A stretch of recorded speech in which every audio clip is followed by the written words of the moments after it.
자, 오늘 우리에게 주시는 하나님 말씀 함께 보겠습니다. 오늘은 역대하 6장 26절에서 마지막 42절까지를 우리 같이 한 절씩 저랑 번갈아서 읽도록 하겠습니다. 만일 그들이 주께 범죄함으로 말미암아 하늘이 닫히고 비가 내리지 않는 주의 벌을 받을 때에 이곳을 향하여 빌며 주의 이름을 인정하고 그들의 죄에서 떠나거든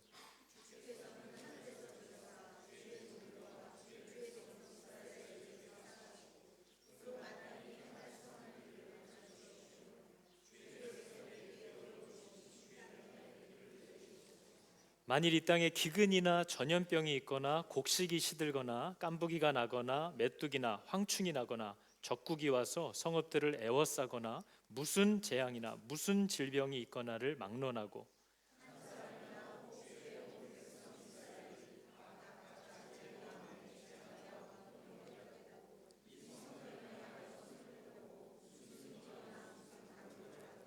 주는 계신 곳 하늘에서 들으시며 사유하시되 각 사람의 마음을 아시오니 그의 모든 행위대로 갚으시옵소서. 주만 홀로 사람의 마음을 아심이니이다.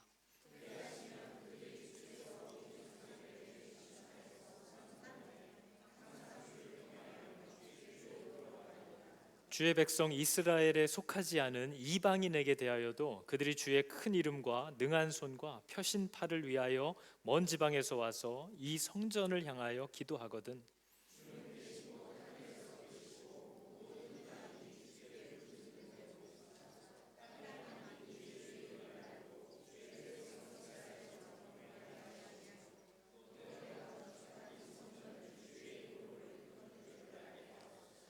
주의 백성이 그 적국과 더불어 싸우고자 하여 주께서 보내신 길로 나갈 때에 그들이 주께서 택하신 이 성과 내가 주의 이름을 위하여 건축한 성전 있는 쪽을 향하여 주께 기도하거든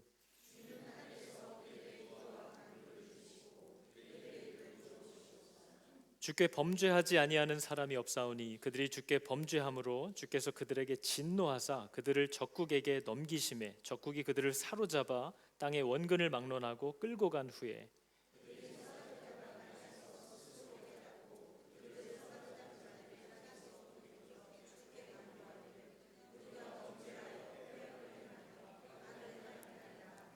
자기들을 사로잡아간 적국의 땅에서 온 마음과 온 뜻으로 주께 돌아와 주께서 그들의 조상들에게 주신 땅과 주께서 택하신 성과 내가 주의 이름을 위하여 건축한 성전 있는 쪽을 향하여 기도하거든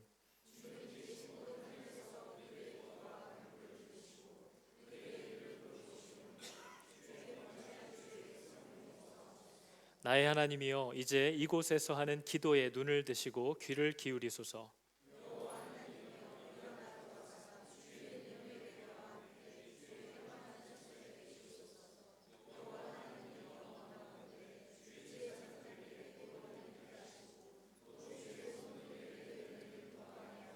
같이 읽겠습니다. 여호와 하나님이여 주의 기름 부음 받은 자에게서 얼굴을 돌리지 마시옵고 주의 종 다윗에게 베푸신 은총을 기억하옵소서 하였더라. 아멘. 자, 여러분 이제 역대기를 우리가 지난 주일부터 시작했습니다. 역대기를 이제 읽고 계신 분도 있고 아직 시작 못하신 분도 어쩌면 있으실 텐데 오늘 이 본문을 가지고 또 역대기의 내용들을 제가 설명을 드릴 때 다음 큐티를 하실 때 꼭 그렇게 힌트를 얻으시면서 하시면 좋습니다. 오늘 역대기서에 대한 설명, 역대기가 뭘 말하고 있는지를 들으시면 훨씬 도움이 되실 겁니다. 그러나 모르면 정말 어렵게 헤매다가 아마 또 끝나실 겁니다. 여러분 역대기라고 하는 책은 역대기 상하 이렇게 이루어져 있거든요. 근데 우리가 알다시피 사무엘 상하, 열왕기 상하처럼 두 권으로 나눠 놓긴 했지만 사실 다 한 권의 책입니다. 그리고 우리가 알고 있는 바와 조금 다른데 역대기서는 구약 성경에서 가장 늦게 쓰여진 책이기도 하고 또 원래 구약 성경에서 우리 책엔 말라기가 구약 성경의 맨 마지막 책인데 히브리 정경에서는 역대기서가 맨 마지막 책입니다. 그래서 예수님을 비롯해서 유대인들도 이런 인식을 이미 갖고 있죠. 그러므로 의인 아벨의 피로부터 성전과 제단 사이에서 너희가 죽인 바라기아의 아들 사가랴의 피까지 저게 이제 바리새인과 서기관들을 책망하면서 너희들은 어쩜 그렇게 하나님을 위한다고 하면서 하나님이 보낸 사람들마다 족족 피를 흘리게 순교를 시켰느냐, 이거를 책망하실 때 아벨의 피부터, 창세기 처음 순교했던 사람의 피부터 마지막 피를 흘렸던 순교자를 얘기합니다. 바랴가의 아들 사가랴라고 되어 있는데요, 이 사람이 역대하 24장에 등장하는 여호야다의 아들 스가랴입니다. 그러니까 예수님이 얘기하시는 것도 창세기의 첫 순교자부터 역대기에 등장하는 마지막 순교자까지, 역대기가 마지막 책이라는 것을 우리가 알 수 있는 거죠. 그럼 모든 순교자의 피가 다 너희들에게 그 책임이 돌아갈 거다. 그래서 이 역대기 책이 구약 성경의 맨 마지막에 붙어 있다라는 것을 우리가 알 수 있습니다. 이게 굉장히 중요한 이유가 있습니다. 왜냐하면 우리가 이미 알다시피 성경은 기록한 순서대로 이렇게 착착착 모아놓은 책이 아니라 하나님이 말씀하시려고 하는 어떤 의도를 우리에게 정확하게 전달하기 위해서 신학적 의도를 가지고 그 배치하는 순서들을 정하거든요. 그러니까 창세기가 맨 앞에 성경에 배치된 것도 의도가 있는 거죠. 누가 우리를 창조하신 분인가, 이것에 대한 것이 먼저 짚어져야 하기 때문에 존재하듯이 역대기를 구약 성경의 맨 마지막에 배치한 것도 신학적인 의도가, 하나님의 뜻을 바로 전달하기 위한 의도가 있습니다. 여러분, 저와 여러분이 제일 좋아하는 게 그거잖아요. 짧은 시간 안에 싹 끝내는 거, 그죠? 뭐 4주 만에 몸 만들기, 뭐 이런 게 저희들이 열광하는 거잖아요. 역대기서가 왜 매력적이냐면요, 구약 성경 전체의 메시지, 하나님이 이 구약 성경을 통해서 뭘 우리에게 얘기하려고 하셨던 것인가를 요약해 놓고 결론을 지어 놓은 책이 역대기입니다. 그래서 여러분, 역대기서를 잘 보시면 구약 성경에 있는 모든 내용들, 아담에서부터 이스라엘 백성 포로에서 끌려오는 그 순간까지의 이 전체 내용이 바로 이 말씀을 하시는 거구나 하는 신학적인 의도를 정확하게 담아서 요약해 놓은 책이 역대기입니다. 굉장히 좋은 책이죠. 이것만 알면 구약의 목적, 구약에 담긴 하나님의 뜻이 뭔지를 선명하게 볼 수 있고, 사실 구약의 메시지는 신약 성경의 메시지이기도 하기 때문에 성경 전체가 얘기하려는 바를 우리가 정확하게 발견할 수 있는 거죠. 그래서 여러분, 역대기를 읽어보시면 이미 보셨겠지만 막 다윗 나오고 솔로몬 나오고 또 다윗의 후손인 유다의 왕들의 이야기가 나와요. 근데 그 사람들에 대한 이야기는 이미 열왕기서에 나온 거거든요. 근데 그 했던 얘기를 또 하고 있는 책인 것처럼 들려집니다. 그러나 열왕기서와 역대기서는 완전히 장르 자체가 달라요. 열왕기서는 이스라엘 백성들이 왜 우리들이 망했는지, 포로로 끌려가서 우리가 왜 하나님의 백성이었는데 이렇게 처참하게 망할 수밖에 없었는지에 대한 자기들의 모든 범죄를 역사로 다 기록해 놓은 겁니다. 이제 절대 우리의 자식들은 똑같은 길을 가지 말게 해야겠다. 그래서 다윗 왕과 솔로몬 왕의 치부와 범죄도 가감없이 다 기록이 되어 있는 거죠. 그래서 자식들에게 그걸 건네준 겁니다. 자기 부모의 죄를 적어서 역사로 기록해서 건네준 책이 열왕기서, 상하, 사무엘 상하, 이런 책인 거죠. 근데 역대기서는 달라요.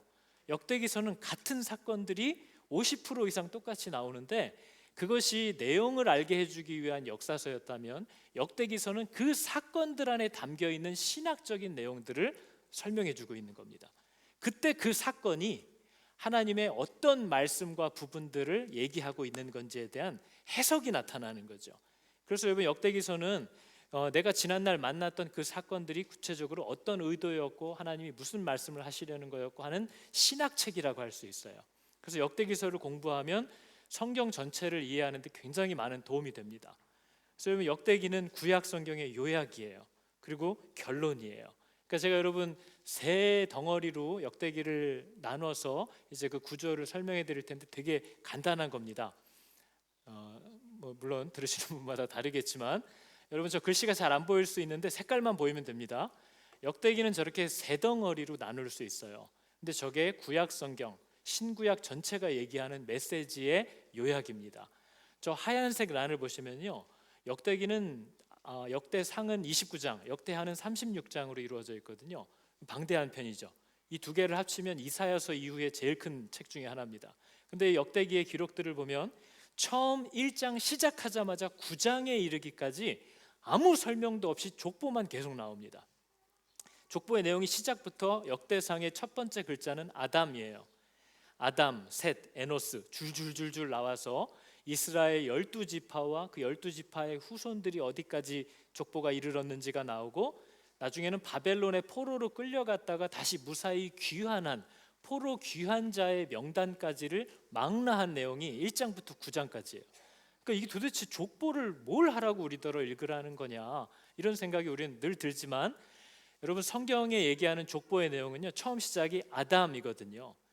아담에서 시작했는데 내려가고 하다 보니까 이제는 바벨론의 포로로 끌려왔다가 간신히 은혜로 돌아와서 이 책을 보고 있는 자기들까지 이르러 있는 거예요. 그러니까 그게 무슨 뜻이에요? 우리는 다윗의 후손이다, 하나님의 자식들이다, 이렇게 생각을 했는데 족보를 쭉쭉쭉쭉 올라가다 보니까 우리가 다 누구의 자손이에요? 아담으로부터 시작된 후손, 하나님이 지으신 첫 사람에서 시작된 후손들이다. 우리의 정체성이 뭐냐? 우리는 하나님의 자녀들이구나 하는 것을 역대기가 요약하고 있는 거예요. 유대인들이 족보를 통해서 언제나 확인하기를 원하는 사람들이에요, 한국 사람들처럼. 근데 족보를 보니까 자기들의 첫 조상이 아담이에요. 우리는 하나님이 지으신 사람들이다, 우리는 하나님의 백성이다. 여러분, 이게 성경이 우리에게 끊임없이 얘기하는 겁니다. 너희들의 정체성이 뭐냐? 너희들은 하나님이 지으신 자들이다, 너는 하나님의 백성이다. 이게 성경이 계속 우리에게 얘기하는 바예요. 그게 여러분 저 흰색의 처음 9장의 요약이고요, 10장부터 역대상을 다 끝내고 역대하 넘어가서 9장까지 굉장히 제일 방대한 기간이죠. 이만큼의 덩어리가 가운데 저 검은색으로 떠 있는데요, 저 내용은 하나님의 택함을 받은, 하나님이 지은 인간의 삶의 존재의 그 목적이 뭔지, 인간의 삶의 목적이 무엇인가 하는 것을 우리에게 가르쳐주는 내용이에요. 저 검은색 단계에 들어있는 방대한 분량은 우리가 잘 아는 그 내용입니다. 다윗과 솔로몬이 하나님의 성전을 지으려고 얼마나 많은 부단한 노력을 했는가, 그리고 결국 완공된 솔로몬 때 지어진 성전에 하나님이 기쁘게 응답하면서 그 성전에 임재하신 사건, 거기까지가 저 가운데 덩어리예요. 여러분, 역대기서는요, 인간의 삶의 목적이 하나님과 함께 살기를 원하는 자가 되는 것, 하나님과 함께 사는 것이 하나님이 우리를 창조한 목적이다라는 걸 분명히 얘기합니다. 여러분, 우리 가운데 이게 우리 삶의 목적이 아닌 사람들이 굉장히 많습니다. 우리의 삶의 목적은 하나님과 같이 사는 거예요. 그게 여러분 에덴에서 하나님이 우리를 창조하실 때 이유였습니다. 하나님이 사랑하시고 하나님만을 사랑하는 그분의 형상을 닮은 사람, 그게 온전한 거고 완전한 거고 최고의 성공이고 최고의 행복이라는 것을 성경은 얘기하고 있다는 거죠. 근데 우리는 그게 무슨 행복인지 몰라요. 하나님과 함께 사는 게 뭐지? 그게 뭐가 좋지? 그게 내 인생을 걸만한 건가? 우리는 모르죠. 그러나 성경은 계속 그 얘기를 하는 겁니다. 하나님과 함께 사는 것, 하나님과 함께 사는 걸 너무 좋아하는 사람이 되는 것이 하나님이 인간을 창조하신 목적이었다는 거예요. 그리고 그것만이 사람을 정말 기쁘게 하고 행복하게 할 수 있다. 그게 여러분 성경이 얘기하는 중심 내용이에요. 그리고 나서 저 뒤에 마지막은 뭘까요? 역대하 10장부터 마지막 36장까지는 그렇게 하나님과만 함께 살기를 너무나 열망했던 사람 다윗, 그 다윗의 후손들 가운데 다윗처럼 하나님과 함께 살기를 원했던 자들과 다윗과는 정반대로 하나님 없이 자기 마음대로 살고 싶어 하던 자들, 그들의 결국이 어떻게 달랐는지 그걸 보여주면서 선택을 촉구하는 것, 그게 역대기 후반 마지막의 내용이에요. 여러분, 저게 구약 성경 전체의 메시지입니다. 너희는 하나님의 택하신 자들이다, 그죠? 너는 하나님이 지으신 백성이다. 두 번째 뭐예요? 하나님과 함께 사는 것을 즐거워하는 사람이 되는 것이 인간의 존재 목적이고 그게 인간의 성공이고 그게 인간이 누릴 수 있는 최고의 행복이다. 마지막은 뭐예요? 하나님과 함께 살려고 했던 자들과 하나님 없이 살려고 했던 자들의 결국을 봐라, 그리고 돌아오라 하는 거죠. 여러분, 이게 역대기의 신학 구조고요, 구약 성경 전체의 구조입니다. 그리고 신약 신구약 성경을 통틀어서 성경이 우리에게 말하려고 하는 메시지의 요약이에요. 그래서 역대기가 신학책이라고 불리고 구약 성경의 요약본이라고 불리는 거죠. 근데 여러분, 이 말씀을 보면 역대기서는 저 얘기처럼 야, 나랑 함께 사는 게 인생의 최고의 복이야, 그 얘기를 얘기하시는 하나님께서 이방인의 왕의 입술을 빌려서, 정말 수치스러운 거죠, 이방인, 하나님을 모르는 자의 왕의 입을 빌려서 이렇게 얘기합니다. 하늘의 신 여호와, 세상 만국으로 내게 주신 분, 이게 이방인의 왕의 고백이에요. 여호와께서 세상을 창조하시고 다스리시는 유일한 신이다. 이것을 고백하게 하시고 그분이 나를 명하여 유다 예루살렘에 전을 건축하라 하셨다. 성전을 건축한다는 건 하나님이 오셔서 우리와 함께 살기를 원하시고 허락하신다는 뜻이에요. 그 전을 건축하라 하셨나니 명령이죠. 이제는 너희 중에 무릇 그분의 백성이라고 하는 자들은 다 올라갈지어다. 뭐 하러 올라가라는 거예요? 성전 지으러. 하나님과 함께 사는 것을, 그 통로와 그 집을 만들기 위하여 다 올라갈지어다.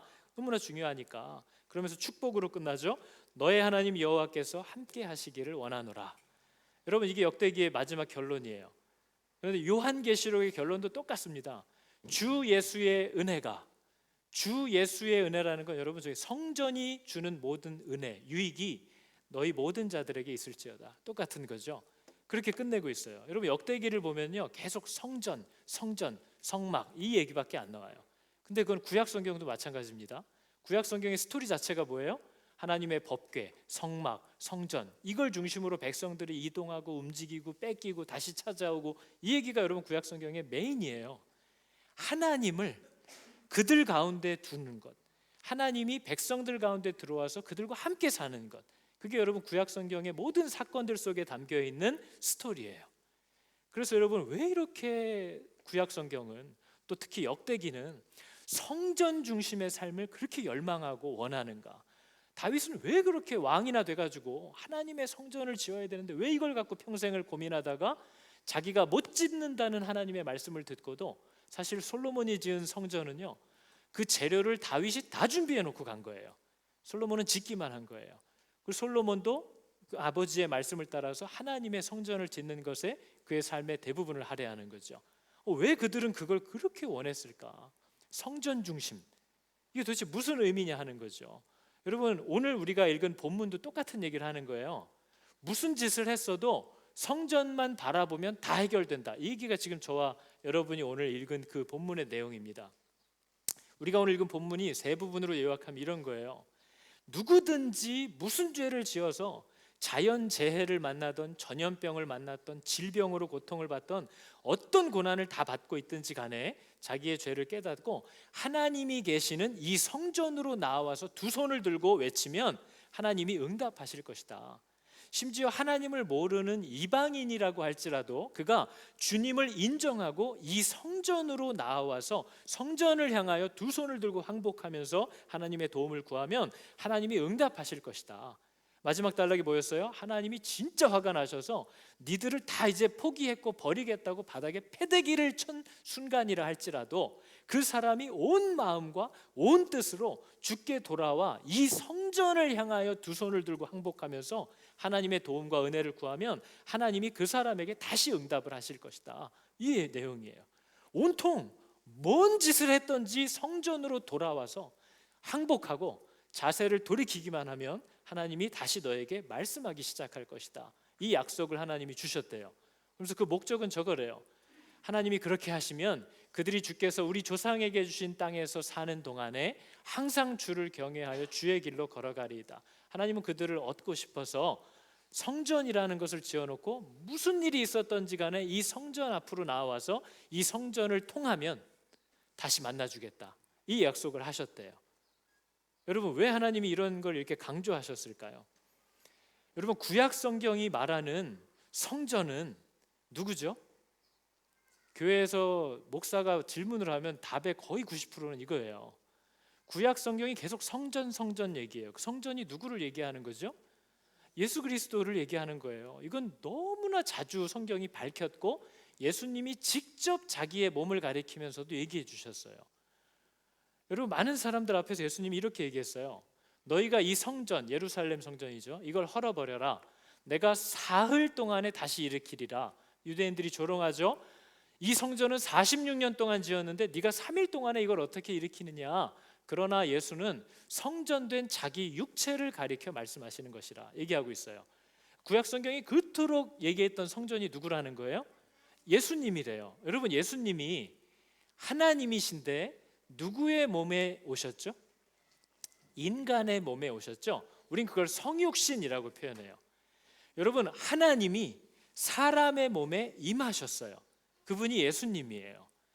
여러분, 예수님은 하나님이 사시는 집이에요. 예수님이 직접 얘기하셨어요. 오직 예수님을 통해서만 사람은 하나님을 만날 수 있어요. 왜냐하면 예수님이 하나님이 들어오시는 성전이기 때문에. 예수님이 성전인 거예요. 그래서 우리는 어떤 일이 있어도 예수 그리스도를 향하여 두 손을 들고 그분을 받아들이면 예수 그리스도라는 성전을 통해서 하나님을 만날 수 있어요. 예수 이외에 하나님을 만날 수 있는 어떤 통로도 집도 없어요. 오직 예수예요. 그게 하나님이 지은 성전이에요. 그러니까 이 거룩한 성전, 예수 그리스도가 일으키셨대요. 우리는 거기서 하나님을 만나는 거죠. 그래서 여러분, 우리가 뭐 대단해서 하나님이 우리 안에 사시는 게 아니고요, 하나님이 예수 그리스도 안에 사시기 때문에 그 예수님을 받아들인 자들에게는 하나님이 함께 들어와 계시는 거죠. 그러나 예수가 없이는 누구도 하나님을 자기 안에 받아들일 수 없어요. 우리는 예수라는 성전, 집을 통해서만 하나님과 함께 교제하고 대화할 수 있는 그런 은혜를 얻었다는 거죠. 여러분, 이거를 이해하지 못하는 유대인들과 오늘날 적다고 할 수 없는 예수 믿는 사람들이 오직 성전을 이 공간으로 여전히 이해하고 있는 겁니다. 그래서 휘황찬란하게 교회를 지어놓고 무슨 일이 있어도 새벽마다 나와서 이 성전에서 하나님을 향하여 부르짖으면 기도가 응답된다, 문제가 해결된다, 이런 말도 안 되는 얘기들을 지금도 하고 있는 거죠. 성전 중심의 삶, 그러면 집도 다 팔고 교회 가까이로 이사 와야 돼요. 온통 새벽에도 교회 와야 되고 저녁에도 교회 와야 되고 행사 때마다 교회 들어와야 돼요. 왜요? 성전 중심의 삶이니까. 그러나 그 성전은 누구라고요? 예수님이라고요. 성전 중심의 삶이라는 건 예수님 중심의 삶을 산다라는 뜻이에요. 여러분, 예수님 중심의 삶을 산다는 건 새로운 피조물들만 살 수 있는 삶이라고 성경은 얘기해요. 절대 아무나 예수님 중심으로 못 삽니다. 다 경험하실 거예요. 새로운 피조물만 예수님 중심의 삶을 살 수 있대요.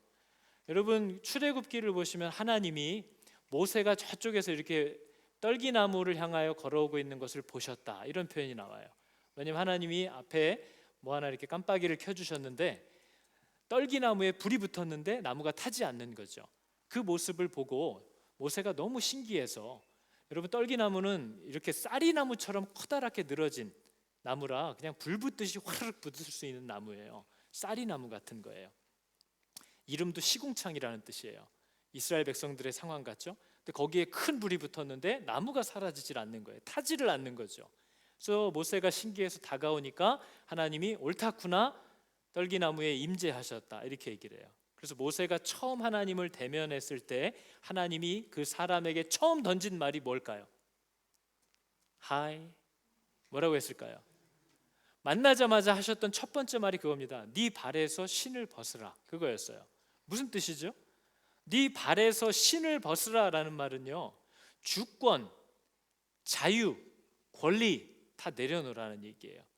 이스라엘에서 신발을 신을 수 없는 신분은 하나밖에 없어요. 누구죠? 노예들이에요. 종. 그들은 신발이 없어요.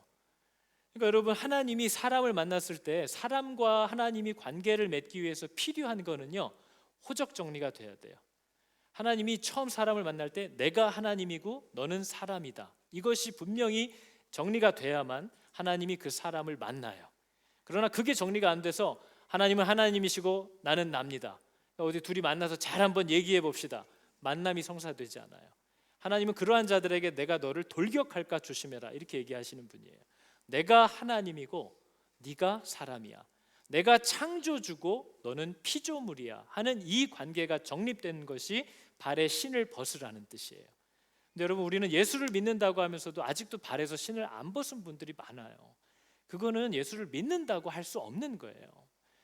신을 벗으라 하셨다는 거죠. 내 권리, 내 자유, 내 생각, 모든 것들을 하나님 앞에 내려놓는 거예요. 그게 하나님을 만날 수 있는 유일한 길이라고 성경이 계속해서 얘기합니다. 내가 하나님, 너는 사람이다.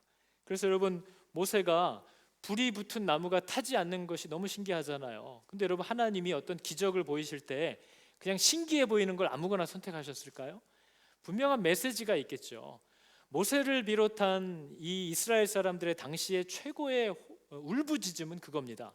하나님, 우리가 하나님의 백성인데 어떻게 400년이 넘도록 이런 불같은 시험을 당해서 우리들이 다 불타서 죽어버릴 수밖에 없는 것을 하나님 안 보이십니까? 왜 우리를 건져주지 않습니까? 지금 이 불에 400년이 넘는 불에 당신의 백성들이 다 죽고 있다는 거예요. 근데 하나님이 보여주신 기적은 뭐예요? 불이 붙었는데 나무가 어떻게 되고 있어요? 타지 않고 있는 거예요. 그 나무가 죽지 않고 있어요. 그리고 우리가 성경을 통해 보듯이 이스라엘 백성들은 애굽 400년의 시간 동안 애굽 사람들이 두려워할 만큼 애굽 사람들보다 더 강성하고 더 숫자가 많아지고 있다라고 성경은 얘기해요. 불이 붙었는데 나무가 죽지 않아요. 나무가 타지 않아요. 나무가 더 뿌리가 견고하여지고 커지고 있다라는 거죠. 여러분, 그것을 하나님이 모세에게 우리들에게 얘기해요. 그러면서 동시에 여러분, 하나님의 임재의 불은 자기 백성들을 불태워가면서 소모시키면서 타는 불이 아니라는 거예요.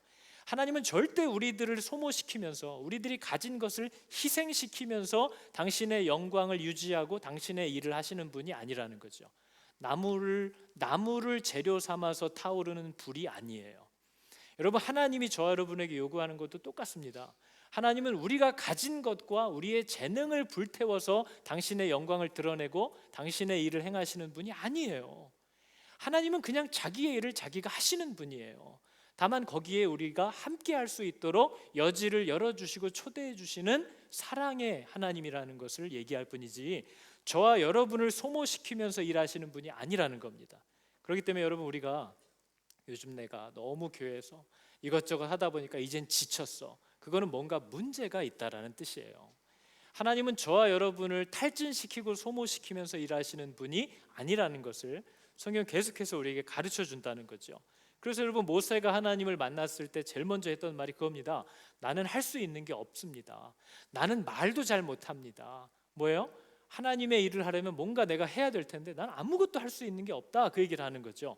그때 하나님이 뭐라고 하셨을까요? 할 거 없다, 따라오기만 하면 된다는 거예요. 너는 잠잠히 여호와의 하는 일을 보라 하는 거예요. 그게 오늘날도 여전히 우리에게 하는 말이죠. 예수님 때도 그랬습니다. 예수님 때도 사람들이 와서 예수님을 만나면 늘 이걸 물어요. 저희가 묻되 우리가 어떻게 해야 하나님의 일을 하오리이까? 내가 이제 하나님인 줄 알았는데 어떻게 하나님의 일을 할 수 있습니까? 내가 뭘 해야 됩니까? 물었다는 거예요. 예수님이 뭐라고 하셨죠? 예수께서 대답하여 가라사대 하나님의 보내신 자, 누구예요? 당신이잖아요. 예수 그리스도를 믿는 것, 그게 하나님의 일이다. 하나님을 신뢰하는 것, 하나님과 함께하는 걸 즐거워하는 것, 그분을 따라 사는 삶, 그게 하나님이 원하시는 목적이고 성취고 너에게 요구하는 일이라면 유일한 일이라는 거예요. 하나님을 따라 사는 삶, 그것을 하나님이 우리에게 원하신다는 거죠. 하나님의 보내신 자를 믿는 것. 여러분, 예수를 믿는다는 건 어떻게 하라는 걸까요? 예수를 믿는다는 것, 요한복음이 잘 가르쳐 주잖아요.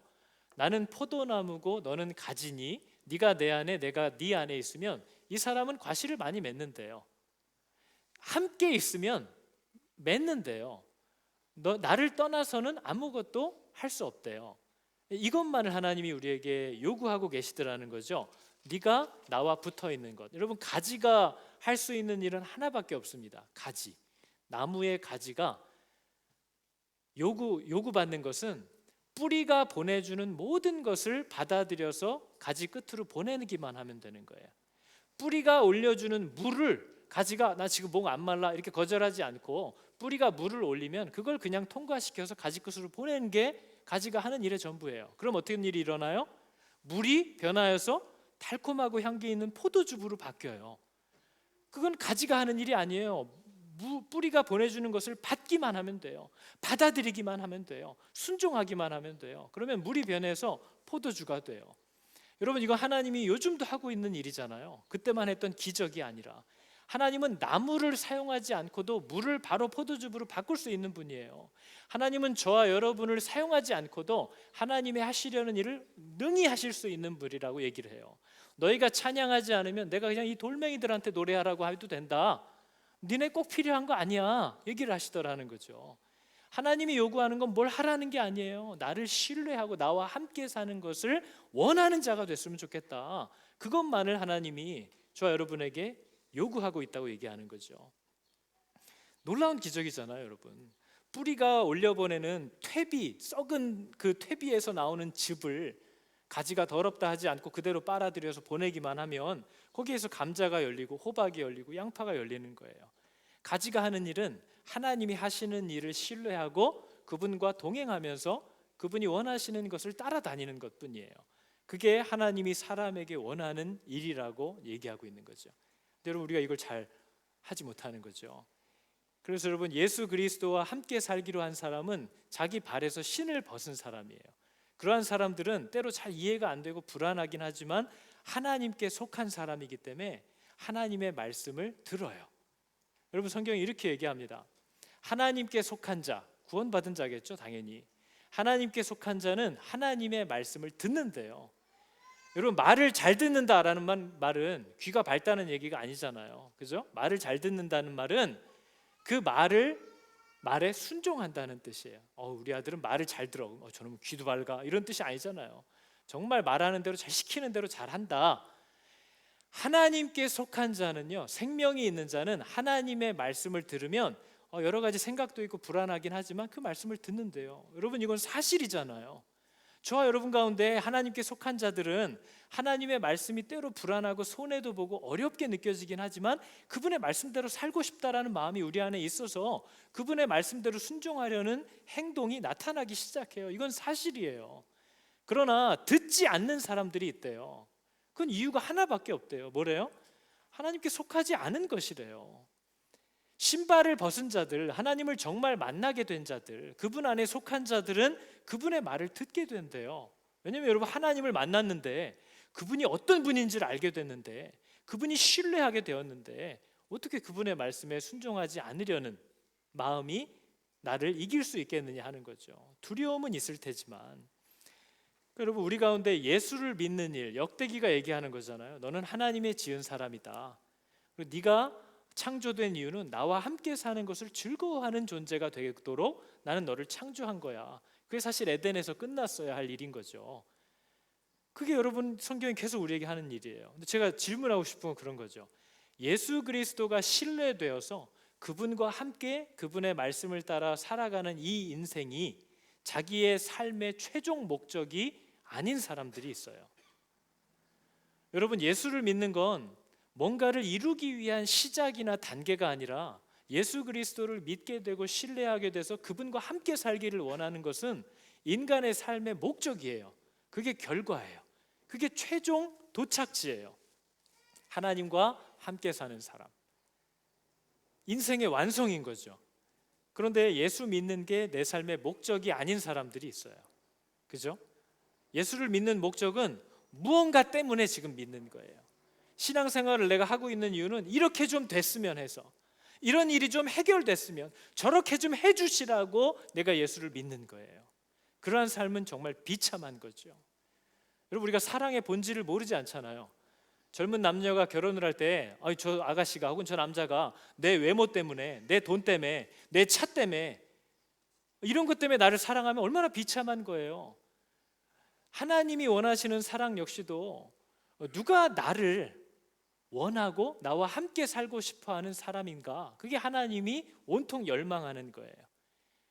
그래서 여러분, 저는 며칠 전에도 그런 생각이 드는 거죠. 제가 가끔 컨디션이 좋을 때 하나님이 신뢰될 때가 있잖아요. 정말 하나님은 정말 신뢰할 만한 분이야. 나는 정말 하나님의 말씀 따라 살아가는 것이 그렇게 두렵지도 않고 불안하지도 않은 이런 마음이 어떻게 내 안에 생겼을까, 이런 생각이 들었을 때 그때 다 이루었다라는 생각이 들지 않으세요? 한 번씩?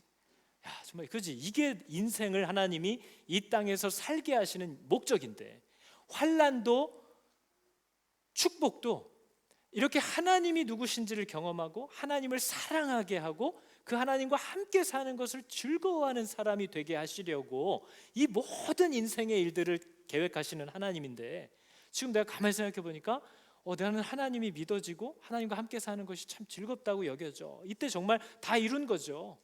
정말 그럴 때 주머니에서 돈을 탁 꺼내가지고 나한테 쏠 수 있는 거죠. 내 인생은 정말 복된 인생이구나. 이런 어떤 마음이 어떻게 내 안에 생겼을 수가 있을까. 잠깐 누리는 거죠. 물론 며칠 지나면 또 막 하나님이 계신가 이러면서 막 내 마음이 혼란의 도가니로 빠져들 테니까 그땐 또 주님을 붙잡고 또 질질 끌려가듯이 하나님 붙잡고 가야겠죠.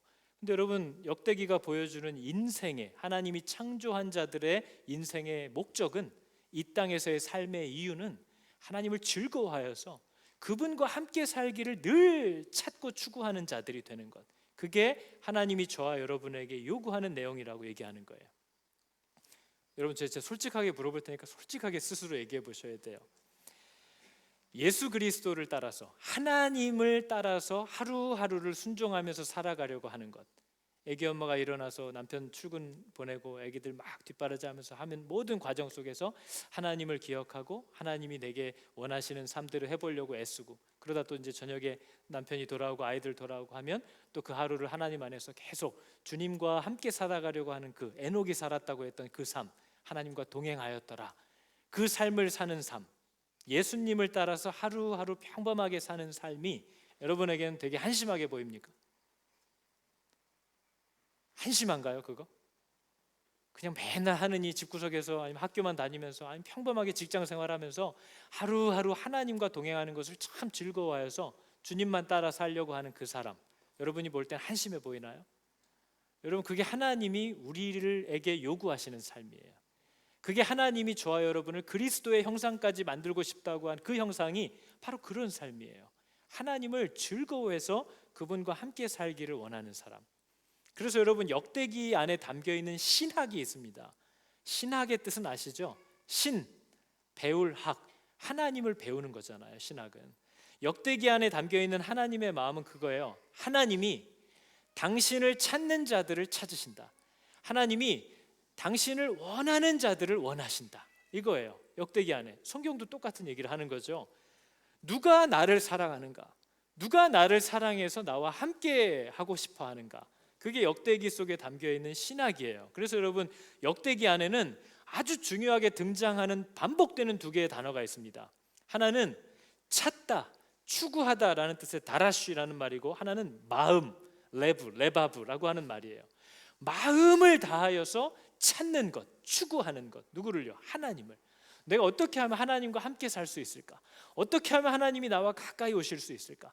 내가 어떻게 하면 하나님과 늘 교제하고 그분의 기쁨 가운데 그분과 함께 살아갈 수 있을까를 마음을 다하여 찾는 사람, 추구하는 사람, 그게 하나님이 찾으시는 사람, 하나님이 만들고 싶어하는 사람, 하나님이 창조할 때 가졌던 목적, 그게 바로 마음과 찾는 것, 레바브 다라시, 하나님을 마음을 다해서 추구하고 찾는 사람, 그게 하나님이 원하는 사람이에요.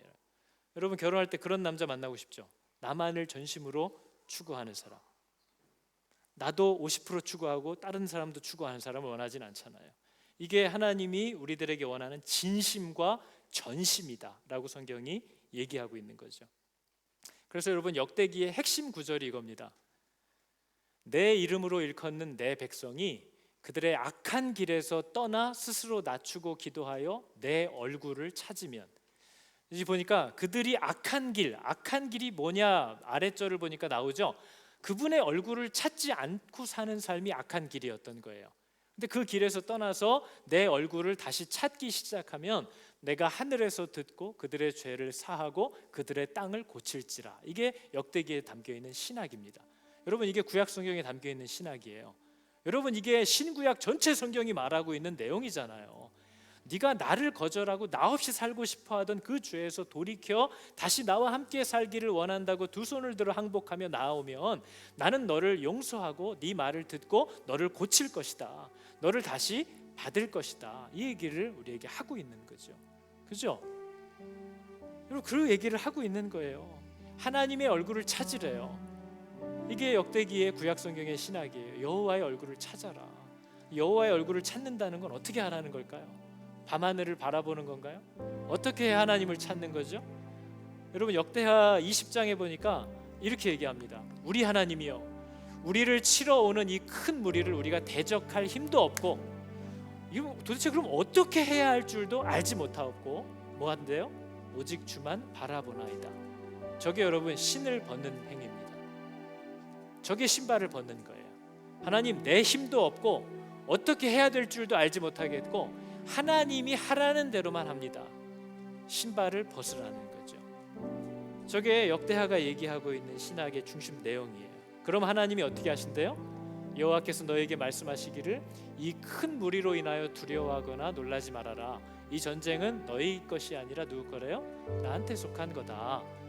여러분, 우리는 우리가 평생 일하고 애쓰고 문제를 우리가 해결하고 살아온 줄로 알아요. 근데 하나님은 전혀 다른 얘기를 합니다. 우리는 언제나 우리가 한 것보다 더 많이 받고 살았고요, 우리는 언제나 우리가 사고 친 것보다 덜 당하고 살았어요. 그게 우리가 주인이 있기 때문인 거죠. 그래서 여러분, 이 예언을 했던 여호사밧이 백성들에게 이길 수 없는 전쟁이 벌어졌는데, 지금 암몬, 모압, 세일 세 나라가 달려들고 있는데 방법도 없는 거예요. 힘도 없고. 근데 하나님의 이 약속을 듣고 백성들에게 싸울 준비를 시키지 않고 찬송할 준비를 시킵니다. 그래서 적군들 앞에서 찬양을 하게 시켜요. 누구를요? 하나님을. 여호와 하나님을 찬양하게 했어요. 그랬더니 하나님이 인간 군대를 보내시는 게 아니라 천사들을 복병으로 보내셨다, 이렇게 표현만 해요. 근데 나타난 실제 전쟁에서의 상황은 뭐냐? 암몬과 모압이 또 그 틈에서도 지들끼리 편을 먹고 세일을 이 틈에 쳐서 죽여버려요. 그리고 나서 그걸 위해서는 힘을 잘 뭉치는 듯 하더니 또 세일이 죽고 나니까 암몬과 모압이 또 지들끼리 싸우다 세 나라가 다 망해버렸어요. 그러니까 이스라엘은 칼 한 번 안 휘두르고 이겼어요. 그죠? 여러분, 하나님이 우리를 위하여 실제적으로 일하시는 분이다라는 걸 성경은 계속 얘기하는데 우리는 잘 믿지 못해요. 하나님을 신뢰하지도 못하고 기도하지도 않으니까 하나님이 아무리 일을 하고 계셔도 보지를 못해요. 깨닫지를 못하는 거죠. 그러나 여러분, 예수님만 믿고 예수님의 말씀대로 따라 사는 삶이 되게 나약하고 한심하고 답답해 보인다, 이게 우리들의 사실 고백일 거예요.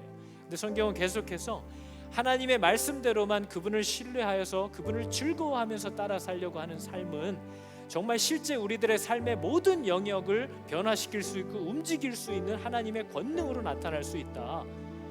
보이는 이 세상보다 보이지 않는 하나님이 더 실제적인 것이다. 보여지는 대로 세상이 움직이는 게 아니라 보이지 않는 하나님의 명하시는 대로 세상이 움직이고 있는 거다 하는 것을 성경은 우리에게 가르쳐 주죠. 사람의 죽고 사는 것도, 흥하고 망하는 것도, 부하고 천해지는 것도, 귀히 여김을 받는 것도 다 여호와로부터 말미암는다라고 열왕기상이 얘기하죠. 다 하나님께로부터 오는 거야. 니들은 다 니들이 하는 줄 알지. 그러나 하나님이 손을 들면 이기기도 하고 손을 내리면 지기도 하는 거예요. 온통 하나님이 하시는 거야. 그 얘기를 하고 있는 겁니다. 여러분, 우리가 오늘 부를 찬양의 내용이 그거거든요. 나의 백성이라는 이 찬양은 우리가 다 아는 찬양이에요. 근데 여러분, 1절은요, 하나님이 우리들에게 하시는 약속이에요. 나의 백성이 마음을 겸손히 먹고 내게 기도하여 내 얼굴을 구하며 악한 길에서 떠나기 시작하면 내가 하늘에서 듣고 죄를 사하고 그들의 땅을 고칠 거다. 그랬더니 2절은 백성들이 반응하는 거죠. 결단을 합니다. 무릎 꿇고 다 겸비하여 주께 기도하리. 주의 얼굴을 구하여서 그 악한 길 떠나리. 주님의 자비로 죄를 사하고 주님의 자비로 임하소서. 아버지여 고쳐주소서. 이 나라 주의 것 되게 하소서. 주 하나님 간절히 기도하오니 상한 이 땅, 상한 내 맘 새롭게 하소서. 이게 우리가 부르는 이 찬양의 내용이에요. 여러분, 역대기가 뭘 말하고 있냐고요? 역대기는 무엇을 말하는가? 뭘 말하죠? 너 하나님의 백성이야. 나와 함께 사는 것이 네 인생 최고의 행복이며 목적이야. 네가 나를 즐거워하는 삶을 사는 것. 집에서도 학교에서도 일터에서도 교회에서도 어디에서도 어떻게 하면 내가 여기서도 하나님과 함께 살 수 있지 해서 가는 자리마다 성전을 만들어서 하나님 오시라고 하는 사람. 그게 내가 너를 창조한 목적이야. 그러한 사람과 그렇지 않은 사람들의 삶의 인생의 결국을 너 봐라. 어떤 걸 선택할 거냐. 이게 여러분 역대기의 신학이고 구약 성경의 신학이고 신구약 전체 성경의 신학이에요. 내가 너의 복이야. 나와 함께 하는 것이 복이야. 어디로 가? 다시 와야지.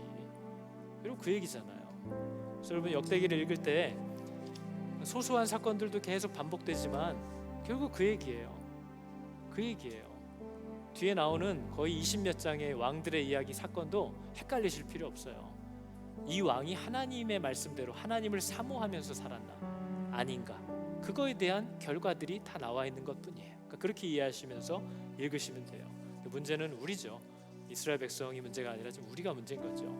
그죠? 우리는 하나님의 백성이다. 여기까지는 다들 받아들이는 것 같아요. 근데 하나님과 함께 사는 것이 우리 인생의 목적이다. 여기에서 다들 누락되기 시작하는 거죠. 여러분은 하나님이 신뢰되고 하나님과 함께 사는 것이 참 좋다. 나는 하나님만 따라서 사는 인생이 될 거야 라고 결정이 마음에 들어오시던가요? 여러분, 이게 은혜라고 하는 겁니다. 이게 은혜인 거죠.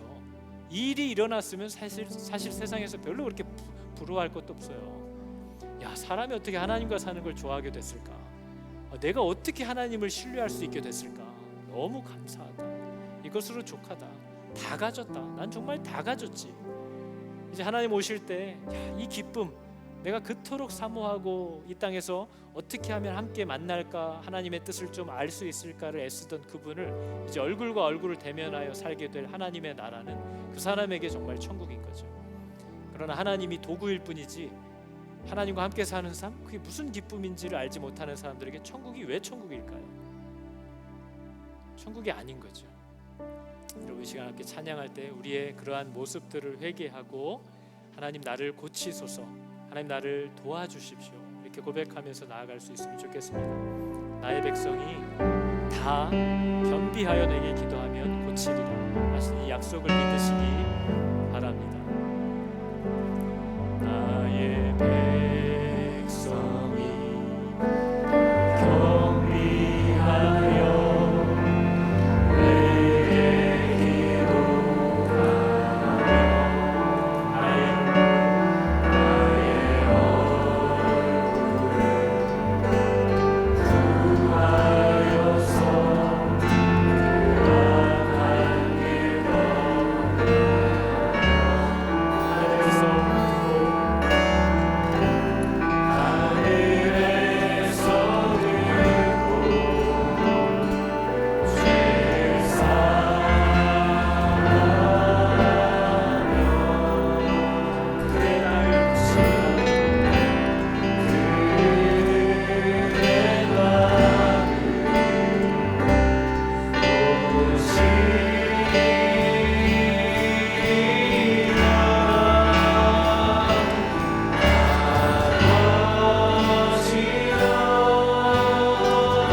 함께 사는 것을 원하는 그런 존재로 우리를 만드셨는데 하나님 너무 멀리 떠나와 버렸습니다.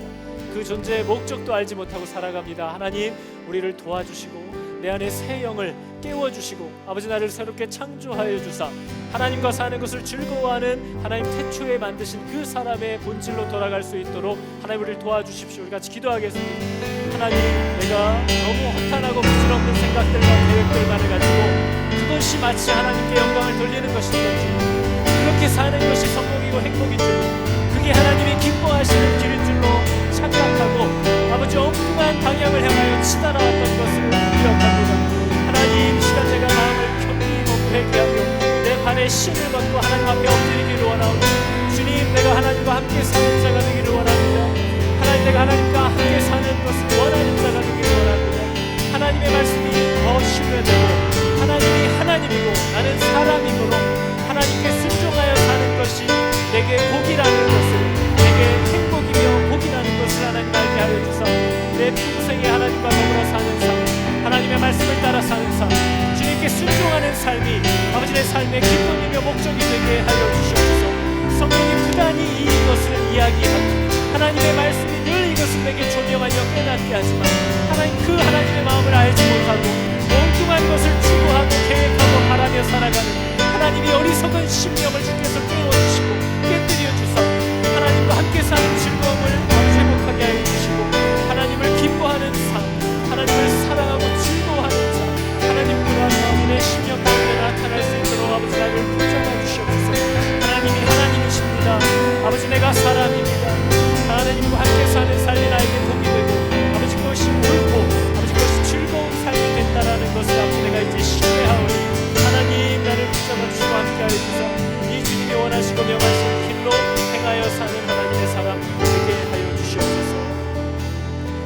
하나님 우리가 또 이때의 역대기의 말씀을 살펴볼 수 있어서 성경 전체를 통하여 우리에게 주시는 하나님의 신학의 구조와 의도를 하나님의 마음을 저희가 살펴볼 수 있게 되었습니다.